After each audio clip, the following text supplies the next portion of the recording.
morning, everyone. I'm Madam Speaker. I'm Celina, and I represent the opposition. Most of you will agree, as a whole, you have never heard this side of the story or have heard it disproportionately compared to the government side. I'm sure the Honorable House agrees with me that we should see both sides of any story before forming our own conclusions, so I thank you ahead of time for listening to what we both have to say. Not just government, but also the opposition. And I hope that we also represent both of our sides well. Once you've heard both sides, it is also my hope that you come to the same conclusion as I have. And I am opposed to the proposition this House believes that the minimum wage should be raised to a livable wage of $11.50. I will show you why I am confident in this bold claim through the points economic effects, livable standards, and education, starting with economic effects. Tim Morrill, a contributor on Forbes, quotes economist Paul Krugman, a man well known for supporting the minimum wage, in his 2015 article saying, "So what are the effects of increasing minimum wage? Any Econ 101 student can tell you the answer. The higher wage reduces the quantity of labor demanded and hence leads to unemployment." What does that mean? Say, for instance, Eric decides to start a business and hires 10 of you. He's paying each of you $9 an hour, so that your annual income ends up being $18,720 each. Each year, Eric is paying a total of $187,200 to pay all 10 of you. However, minimum wage goes up to $11.50. Now all 10 of you cost Eric $239,200 a year. Unfortunately, Eric has put the rest of the money into the business electric bill, water bill, rent, shipping fees, stock and supplies, benefits, Social Security, and so on. And then on top of that, he has to make sure his family gets food on their plates. Eric can only afford to pay you all the amount he previously had to pay. Eric pops out his calculator and figures out he can make sure the whole business doesn't go under. His calculator shows he'll have to fire 2.2 of you. That's not including the amount he has to pay for Social Security and benefits, which go up when the minimum wage goes up. Now, the rest of you have to spread out the workload of approximately 2.2 workers. Since all of you are diligent good workers, he decides to keep those of you who have more experience and tend to do your work faster. And then on top of that, you're able to help the customers a little better. So those of you who are younger and newer, well, most likely you'll be fired. Who knows? Maybe Eric might up the prices on his products and maybe even eat the food scraps off his kids' plates instead of having his own meal, so that he doesn't have to fire 2.2 of you, he can only fire 2 of you. Maybe he'll even help you all with the new extra load you have and help you out as, on top of that, that he has to do already with running the business. So this is what I've shown you. 1 worker, now 10 workers. That's what it was previously, and now here it is now. But what about our approximately 2.2 workers floating around?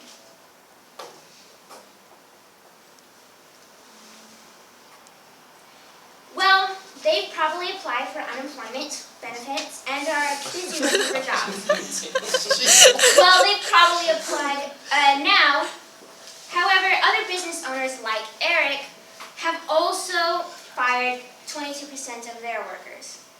So those of you who just got fired by Eric have to compete with all the other people who have just got fired because of the higher minimum wage. However, I can give you a quote of an economist and show you what he means, but the government might say, well, so-and-so says this, and it doesn't match what that person is saying. And we maybe added through the whole debate, comparing what one person is saying to another. So when words are many and don't add up, real life is full of living examples that will point you to the truth. For example, Victoria Taft of the IJ Review noted how there have been protests by the SEIU and other unions along with fast food workers demanding $15 an hour pay a day. As a result, cities including Los Angeles and Seattle have voted to dramatically raise their minimum wage to $15. Sounds nice, just like Eric said, extra money in your pocket. Well, let's see these new workers. So if the government is right, instead of a slow rise in the economy, with people getting a better paycheck, living a better standard above the poverty line, buying more stuff and pouring into the economy, it should be a leap because it's not $11.50, it's $15. Let's take a look at these workers. There you go. Victoria Taft of the IJ Review. At McDonald's, they can buy a computerized kiosk with a brand new menu, and it appears to be a big hit around the country. So what's the reason for these changes? Some people suspect it's no coincidence these advances at Mickey D's have corresponded with the protests by SEIU and other unions along with fast food workers demanding $15 an hour pay a day. Others have noticed as well. State of the globe. Goodbye high minimum wage workers. McDonald's, create your taste kiosk. Professor Caspi, McDonald's waiting for a new improved self-serve kiosk system before increasing wages. They'll be pouring into the economy, huh? Above the poverty line. They got the real minimum wage, $0. And you're certainly not above the poverty line when you're at zero. My opponent may say, oh, well, they just did it too fast. In either case, of $11.50 or $15, you still have to make cuts somewhere. The only difference between these two is that the consequences of one won't be as drastic as the other. If you keep tightening the belt, the person will eventually have to drop the weight. If you really want to have people living a better standard in life, you stop tightening the belt. Stop tightening the belt, and business owners can have a little more wiggle room to get the unemployed jobs. If you get more people out of unemployment and into jobs, the more people getting from $0 and government benefits to a better standard of living. I'm not sure about you, but I'd rather have $9 or $8 than $0.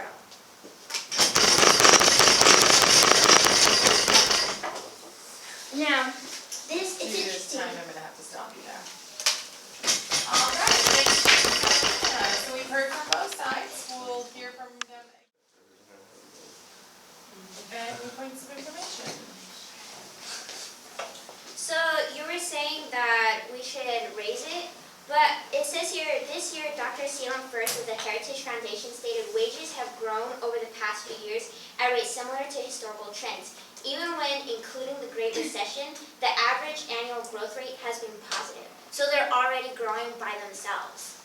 And then on top of that, it says here that according to the International Business Times, Elsa Buchanan wrote in her article saying the future of the Greek economy and its place in the Eurozone are back in the headlines. Greece is the only country in Europe where the minimum wage has decreased since 2008, according to the European Union Statistics Agency Eurostat. They were told to lower their minimum wage by their creditors because the creditors knew that their economy would go up. And they also knew that if Greece went under, the entire countries of Europe would also go under with Greece.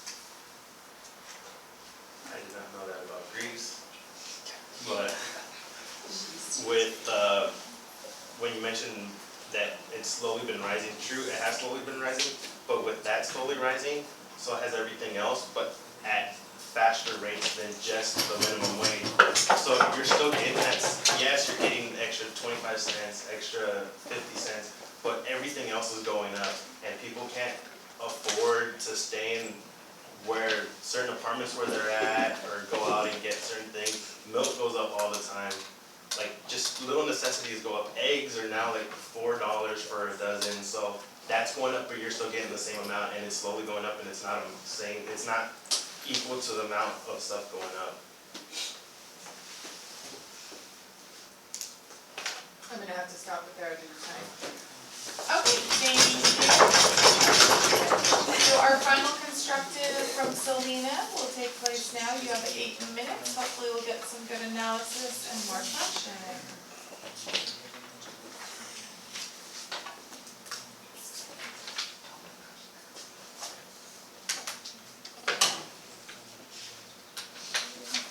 Long time no see, everyone. You are probably now quite familiar with the government's proposition. Now, what I'm going to show you is the remarkable prosperity of a few European countries. What's unique about Europe is that all those countries are clumped together, each having a unique economy, and that in some ways affects the other countries. Because of this, there have been countless studies and articles published. Because of this, fortunately for us, more than half of Europe's countries have a minimum wage, and others don't. According to the government, the countries with the minimum wage should be doing way better than the countries without it. Let's see what the studies found. According to Tierra in their 2014 article, quote, the latest information bulletin published by the National Institute of Statistics entitled Wages in Spain and the EU notes that several of the countries that have no established minimum wage actually have a much higher average salaries. In addition, the unemployment rate in these countries is lower than the average of the countries which have a minimum wage. The average unemployment rate in the EU member states that do not have an established minimum wage is set at 7.1%. The list of these countries with no legislation on minimum wage consists of Denmark, Germany, Czech Republic, Italy, Cyprus, Austria, Norway, Iceland, Sweden, Switzerland, and Finland. Norway has an unemployment rate only 3.7%, and Germany, with a population of over 80 million, has an unemployment rate of 5%. That's really good. Economist Thomas Sowell in 2013 stated, most nations today have minimum wage laws, but they have not always had them. Unemployment rates have been very much lower in places and times when there were no minimum wage laws. Switzerland is one of the few modern nations without a minimum wage law. In 2003, The Economist magazine reported Switzerland's unemployment neared a 5-year high of 3.9%. In February of this year, Switzerland's unemployment rate was 3.1%. A recent issue of The Economist showed Switzerland's unemployment rate as 2.1%. Most Americans today have never seen unemployment rates that low. What's our unemployment rate? The Bureau of Labor Statistics shows that as of April of this year, our unemployment rate was 5.4%. Switzerland is probably looking at us and thinking we have a horrible economy. Continuing at unemployment, I mentioned earlier in the scenario where Eric had to choose who to fire, I pointed out he probably fired those of us who were newer and less experienced, which undoubtedly would mean those of us who were younger. Which makes sense. If you wanted to hire a construction worker to repair your house and had to choose between a worker who had more experience with one with less experience, knowing you were going to pay each of them the same amount, you'd probably go for the one with more experience. Unfortunately, young people tend to have the least amount of experience with older people. This is exactly what Thomas Sowell points out in his 2013 article. There is nothing mysterious about the fact that most people start off in entry-level jobs that pay much less than they will earn after they get some more experience. But when minimum wage levels are set without regard to their initial productivity, young people are disproportionately unemployed, priced out of jobs. In Europe, European welfare states where minimum wages and mandated job benefits to be paid for by employers are more generous than in the United States, unemployment rates for younger workers often 20% or higher, even when there is no recession. Unemployed young people lose not only the pay they could have earned, but at least equally important, the work experience that would enable them to earn higher rates of pay later on. However, guess what Switzerland's youth unemployment rate is? In October 2014, Molly McCluskey of Al Jazeera Media Network states in her article, Switzerland boasts a youth unemployment rate of a mere 3.2%, even among those without a college degree. Switzerland has never shared the unemployment concerns of its neighbors. Not part of the European Union or the Eurozone, the Alpine country fared better during the economic downturn than its EU counterparts, with unemployment at the end of 2007 reaching a mere 2.8%. Not only do they have a better youth unemployment rate, they weathered through the recession better than we did.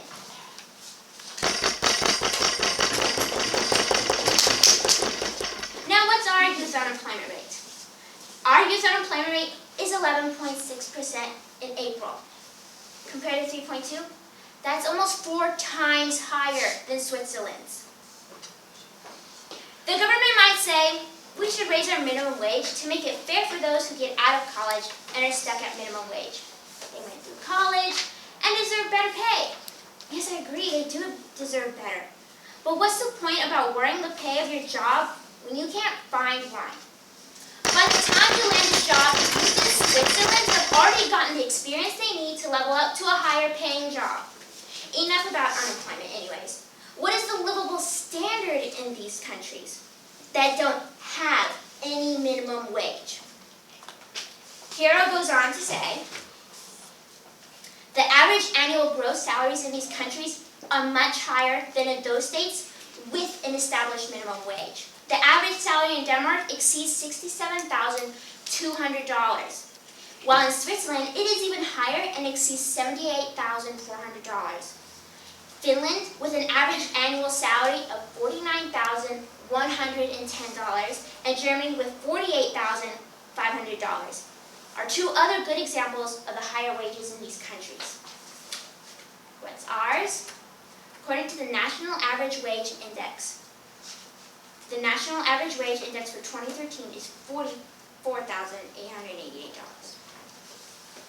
Now, I threw a lot of numbers, so let me summarize what we did here. Their living standard is much better than ours. That's their average wage, almost 2 times what we're getting. That is a better livable standard, and that's without a minimum wage. And look at this, unemployment rate. Our unemployment rate is almost 2 times theirs, and then the youth unemployment rate is almost 4 times as theirs. That's horrible. And they don't have a minimum wage.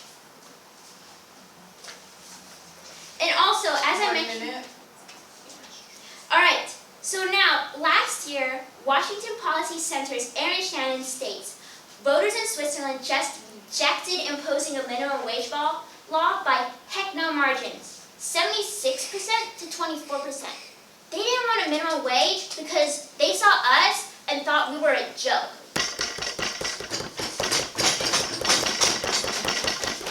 Why in the world would they want to be like us with a minimum wage when they could do so much better? And then, of course, economist Thomas Sowell was saying, we used to not have a minimum wage.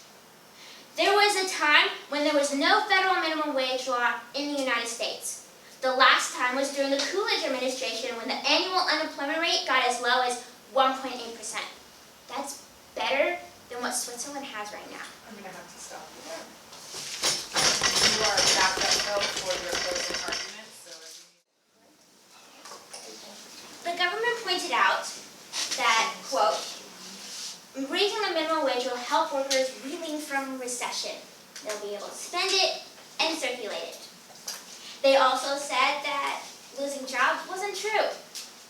And they also said getting more gives you what you need. However, as I pointed out, like with McDonald's, people did lose their jobs. So it is true. I gave a living example. The government didn't.